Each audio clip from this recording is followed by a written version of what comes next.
নমস্কার, আমি জ্যোতিষী শান্তনু শাস্ত্রী। আমার ইউটিউব চ্যানেল সহজ জ্যোতিষ শিক্ষাতে আপনাদের সবাইকে স্বাগত জানাই।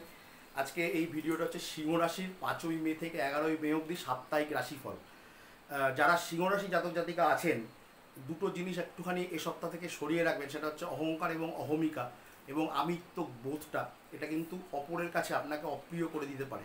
সিংহ রাশি জাতক জাতিকাদের জন্য বলছি, কারণ আপনাদের রাশিপতি কিন্তু এখন রবি তুঙ্গ হয়ে বসে আছেন। একটু রাগ, জেদ, অতিরিক্ত এক্সাইটেশন, এগুলো একটু রিয়াকশান, এগুলো একটু কম রাখুন। এই সপ্তাহটায় আপনাদের জন্য কিন্তু ভালো হবে। রোদে একটু কম যান, আগুনের কাছে না পারলে একটু কম কম যান, জাতক জাতিকা নির্বিশেষে। যদি প্রয়োজন হয় তো আপনাদের যেতে হবে, তবুও আমি বলবো একটু কন্ট্রোল করুন বিষয়টাকে, দেখবেন আপনাদের জন্য ভালো হবে। বসের কাছে কিন্তু আপনি এই সপ্তাহে প্রিয় হবেন। বস আপনার জন্য কিন্তু প্রশংসার ডালি নিয়ে বসে আছেন।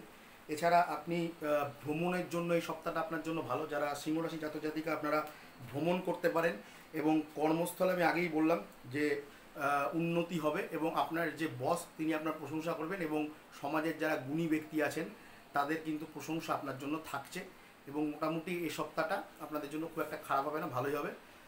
সকল একটু সাবধানে থাকুন। যে দু কটা জিনিস বারণ করলাম, রোদ, বেশি গরম একটু এড়িয়ে চলুন, অতিরিক্ত এক্সাইটমেন্ট এগুলো একটু কম করুন। আর একটা যেটা বলবো সেটা হচ্ছে আপনারা চেষ্টা করুন লাইট কালারের পোশাক, সাদা হোক, হালকা গোলাপি, হালকা লাল, হালকা কমলা, হালকা হলুদ, এই ধরনের পোশাক ব্যবহার করতে। দেখবেন এই সপ্তাহটা মোটামুটি আপনাদের ভালোই যাবে। সূর্য প্রণামটা করুন, মোটামুটি যে অল্প বিস্তর বাধা বিঘ্নগুলো রয়েছে সেগুলো কেটে যাবে। সকলকে ধন্যবাদ জানিয়ে সিংহ রাশির ভিডিও শেষ করছি। নমস্কার।